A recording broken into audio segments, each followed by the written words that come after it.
Anda kembali menyaksikan debat Capres 2014. Ini adalah seri penajaman visi dan misi. Pertanyaan pertama kepada Capres nomor urut 1, Pak Prabowo Subianto. Pak Prabowo, tadi dalam paparan Anda, kurang lebih bisa dikatakan bahwa induk dari platform ekonomi ke depan adalah ekonomi kerakyatan. Saya rasa masyarakat menginginkan penjelasan yang lebih detail. Pertama, mengapa harus ekonomi kerakyatan dan bagaimana kebijakan yang akan dibuat untuk mewujudkan ekonomi kerakyatan tersebut. Yang kedua, investasi Indonesia hari ini didominasi oleh penanaman modal asing. Padahal di dalam konstitusi ada pelaku ekonomi yang lain seperti koperasi, BUMN, dan swasta. Bagaimana strategi dan kebijakan investasi yang Anda tawarkan sesuai dengan konteks ekonomi kerakyatan? Waktu Anda 3 menit dimulai dari sekarang. Terima kasih, Saudara Moderator. Ekonomi kerakyatan tidak lain adalah ekonomi jalan tengah. Ekonomi yang kita dasarkan kepada pasal 33 Undang-Undang Dasar 1945, yaitu bahwa perekonomian kita harus berazaskan kekeluargaan.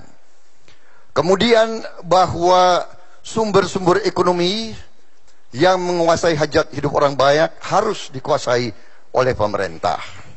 Jadi konsepnya, intinya adalah bahwa ekonomi harus ditujukan kepada penguatan dan pemberdayaan kekuatan rakyat. Tidak hanya pertumbuhan. Kita juga harus menjamin kondisi keselamatan dan perlindungan terhadap golongan rakyat yang tertinggal, yang kurang bisa mengikuti persaingan abad ke-21.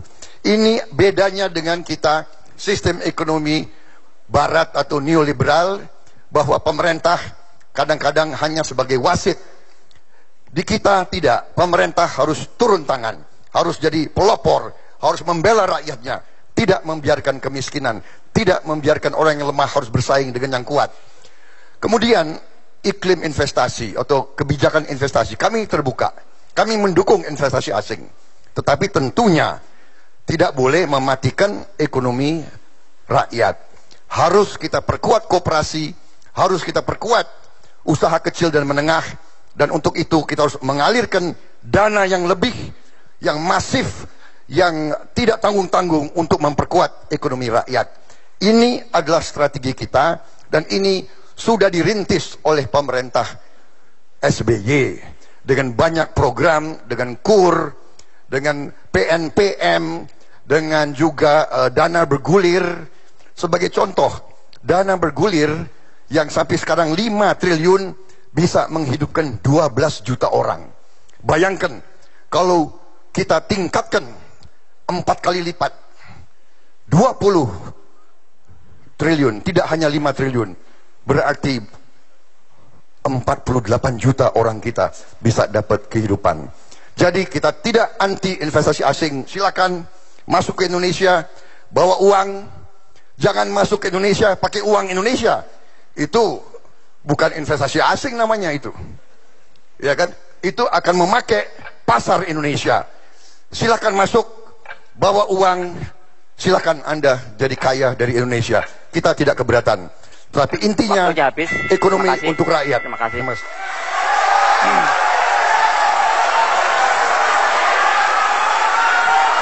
Terima kasih Pak Prabowo. Selanjutnya pertanyaan kami berikan kepada Capres nomor urut 2, Pak Joko Widodo. Tadi Bapak sudah menyampaikan visi mengenai ekonomi berdikari.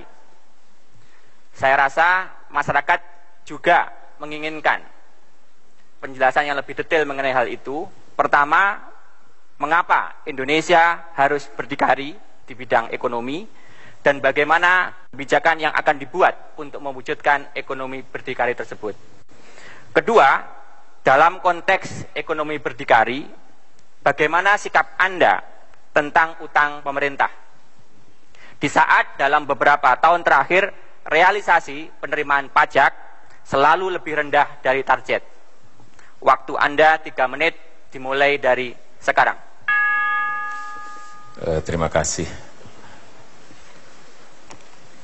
Pembangunan pasar tradisional, pembangunan ruang-ruang untuk PKL. Saya kira saya sudah menjalani itu dan membuktikan itu. Pengalaman saya membangun pasar waktu menjadi wali kota, pengalaman saya membangun pasar waktu menjadi gubernur, saya kira menjadi sebuah pengalaman yang sudah dibuktikan bahwa yang kecil-kecil ini harus diurus, PKL, pedagang pasar. Karena apa? Pasar tradisional adalah tempat produk-produk petani itu dijual. Tempat produk-produk hasil tangkapan nelayan itu dijual. Tempat pengrajin tempe, pengrajin tahu itu menjual dagangannya. Ada di pasar tradisional. Kalau yang kecil-kecil ini diurus dengan baik, tetapi dengan manajemen lapangan yang benar, bukan hanya akan, dan bukan hanya rencana, dan bukan hanya sebuah wacana di awang-awang, tetapi harus dibuktikan, karena mereka ini membutuhkan bukti bahwa kita ini memang melakukan untuk mereka. Jadi, kalau ruang-ruang itu diberikan pada pedagang pasar, mereka diberi tempat yang baik, pasar harus bersih, pasar tidak boleh becek, pasar harus ada tempat parkir, pasar harus diberikan zoning basah, zoning kering, zoning buah, zoning sayur. Saya kira produk-produk petani akan terus-menerus mendapatkan penghargaan dan mereka akan mempunyai nilai tambah yang baik karena bisa menjual langsung kepada konsumen lewat pedagang di pasar. PKL juga sama. PKL ini ekonomi mikro kita, ekonomi kecil kita, tetapi di semua kota hampir tidak ada planning yang memberikan ruang kepada PKL untuk berjualan. Oleh sebab itu di mana-mana mereka selalu terusir.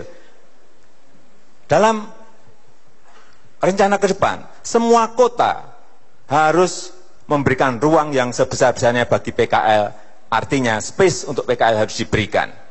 Kemudian mengenai ekonomi yang berkaitan dengan hutang, ini bisa kita selesaikan secara bertahap asal ada efisiensi di APBN. Asal kebocoran dan penyimpangan di APBN ini bisa dikurangi terus. Dengan cara apa? Membangun sistem seperti yang sudah sering saya sampaikan. Pakai e-budgeting, pakai e-audit, pakai e-purchasing. Itu bisa menyelesaikan persoalan-persoalan sehingga anggaran yang ada di APBN efektif, efisien, ada sisa itulah yang kita pakai untuk menyelesaikan hutang-hutang yang ada. Saya kira itu yang bisa saya sampaikan. Terima kasih Pak Joko Widodo. Itu tadi pertanyaan penajaman visi dan misi, dan kita akan lanjutkan pada sesi berikutnya.